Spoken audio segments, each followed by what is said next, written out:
Welcome to our channel. আজকে যে বিষয়টি নিয়ে পড়াবো সেটা হচ্ছে ক্লাস 9 এর তৃতীয় অধ্যায়। কোনো স্থানের কিভাবে আমরা অবস্থান নির্ণয় করতে পারি সেই সম্পর্কে অল্প বিস্তার আজকে আমরা জানবো। তো কোনো স্থানের যখন আমরা অবস্থান নির্ণয় করি সেটা নির্ভর করে সেই স্থানের অক্ষাংশ এবং দ্রাঘিমার উপর ভিত্তি করে। এখন অক্ষাংশ বা দ্রাঘিমাটা কি? অক্ষাংশ আমরা আগের চ্যাপ্টারে আমরা পৃথিবীর অক্ষাংশ দ্রাঘিমাংশ সম্পর্কে জেনেছি, তবুও আমি আরেকবার একটু বলে দিই। অক্ষাংশ মানে হচ্ছে পৃথিবীর পূর্ব থেকে পশ্চিমে যে রেখাগুলো বিস্তার আছে তাকে বলা হয় অক্ষাংশ। তার মধ্যে সব থেকে বৃহত্তম হচ্ছে নিরক্ষরেখা।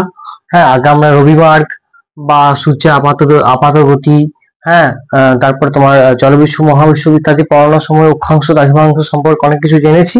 আমি জাস্ট তার একটু টাচ করে যাব আজকে। তো অক্ষাংশ বিষয়টা হচ্ছে কি, তার 0 ডিগ্রি যে অক্ষাংশটা রয়েছে এটা হচ্ছে পৃথিবীর সব থেকে বড় অক্ষরেখা।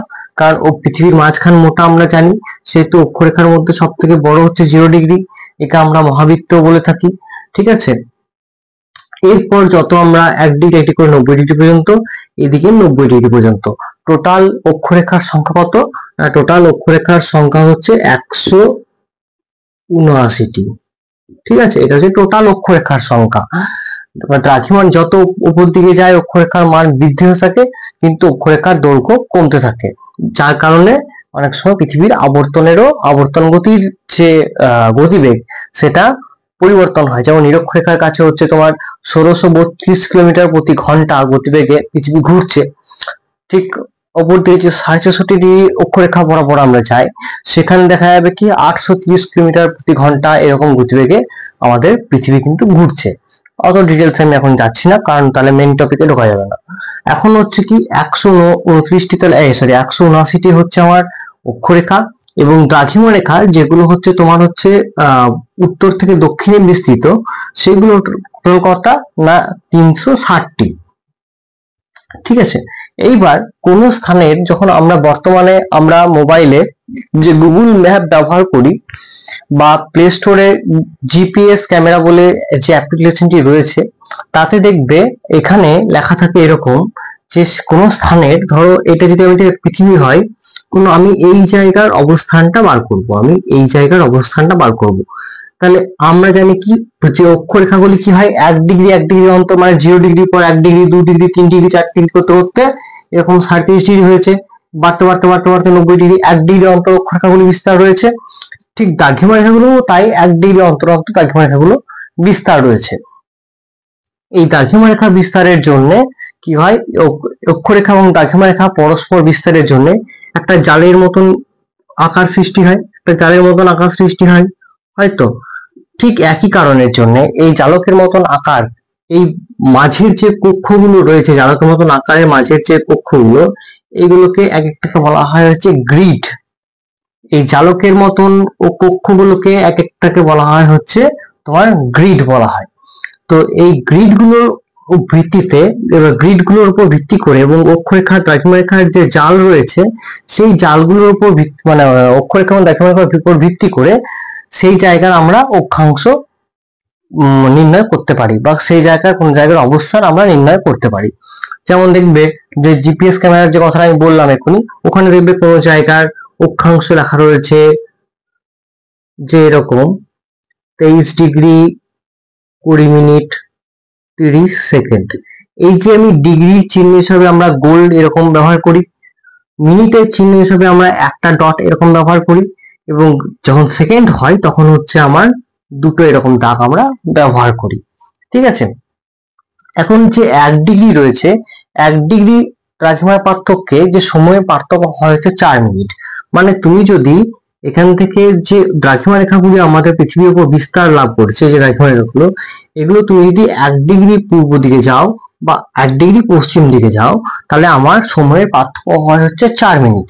ঠিক আছে, যেমন ধরো এবার একটা কথা বলি আমি, যে পৃথিবীর যে মেইন যে দ্রাঘিমা রেখাগুলি মেইন যে মধ্যে যে মেইন যেটা মানে মূল মধ্যরেখা আমার যেটা রয়েছে, সেই মূল মধ্যরেখা পৃথিবীকে পূর্ব গোলার্ধ এবং পশ্চিম গোলার্ধে ভাগ করেছে।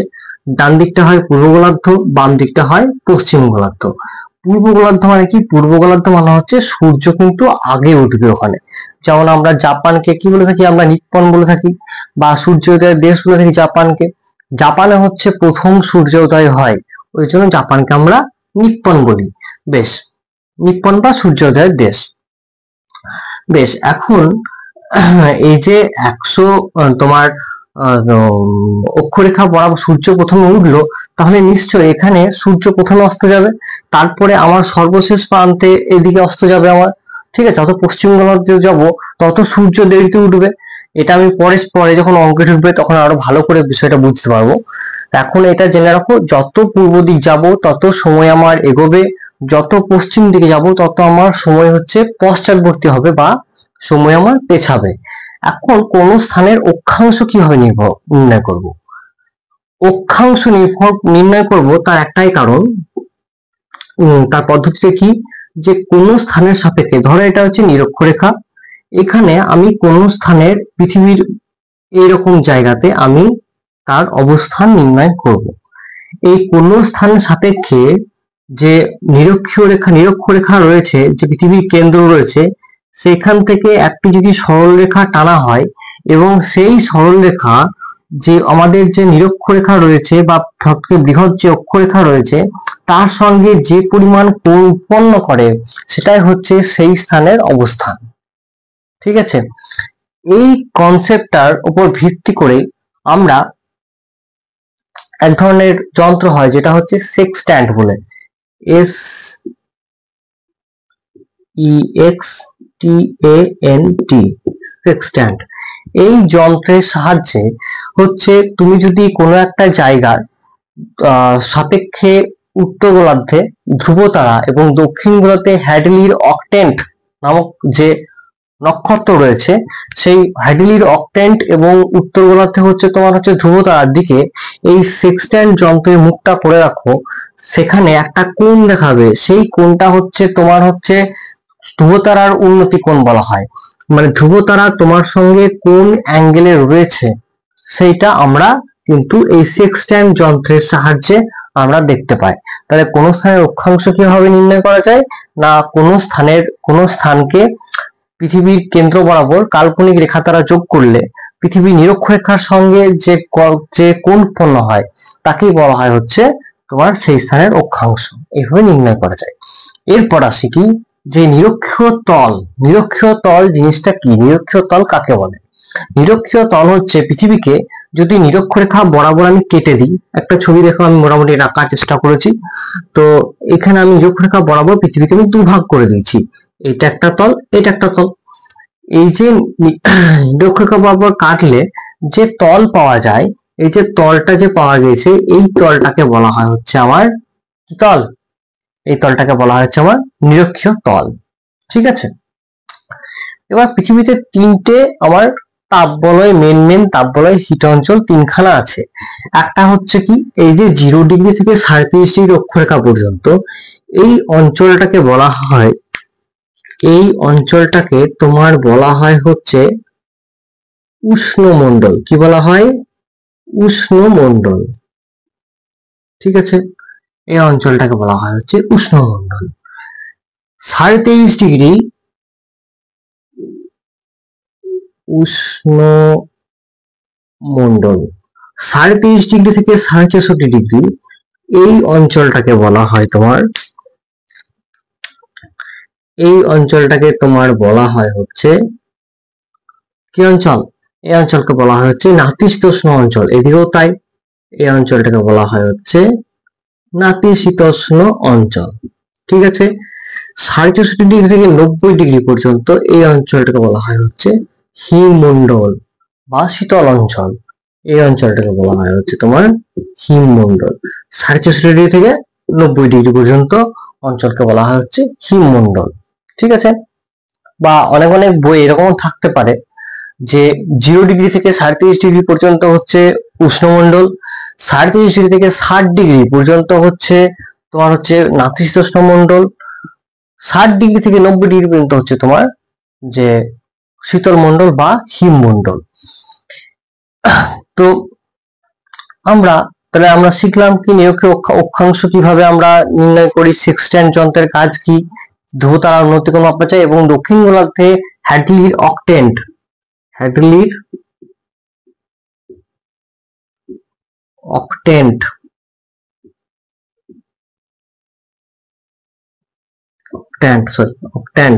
অক্ট্যান্ট নামক যে নক্ষত্র রয়েছে সেই তার সাহায্যে উন্নতিকোণ মাপা যায়। বেশ, উত্তর গোলার্ধে ধ্রুবতারা উত্তর গোলার্ধে উত্তর আকাশে দেখা যায়। এর কোনো আকাশে যে সমস্ত নক্ষত্রগুলো রয়েছে তাদের যে তারার যে মুভমেন্ট গুলো সেগুলো হলেও কিন্তু ধ্রুবতারা কিন্তু উত্তর আকাশে একটি জায়গাতে কিন্তু স্থির থাকে, ওর কিন্তু কোনো নরঞ্চরণ বা কোনো দিক পরিবর্তন ওর কিন্তু হয় না। ঠিক আছে, এই গেল ব্যাপার। এরপরে আসি কি যে আমাদের স্থানীয় সময় এবং প্রমাণ সময়ের মধ্যে পার্থক্য। স্থানীয় সময় বিষয়টা কি? স্থানীয় সময় বিষয়টা হচ্ছে, মনে করো আমরা যে ভারত যে রয়েছে, ভারতের এই জায়গা বরাবর যদি যে অক্ষরেখাটা রয়েছে, এই জায়গা বরাবর যে অক্ষরেখা রয়েছে, এখান থেকে ডিস্টেন্স তো অনেক বেশি। এর আমরা পড়েছিলাম যে প্রায় 2000, এই যে মাঝখানে যে গ্যাপ প্রায় 2915 কিলোমিটার মতন প্রায়। ঠিক আছে, এই যে মাঝখানের যে গ্যাপটা রয়েছে ভারতের, আর এদিকে পড়েছিলাম হচ্ছে উত্তর দক্ষিণে 3253 কিলোমিটার কাছাকাছি।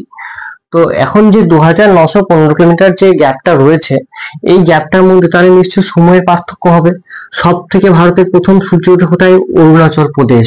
অরুণ শব্দের অর্থ হচ্ছে সূর্য, যেখানে সূর্য প্রথম উদয় হয় সেখান থেকে নাম হয়েছে হচ্ছে অরুণাচল প্রদেশ।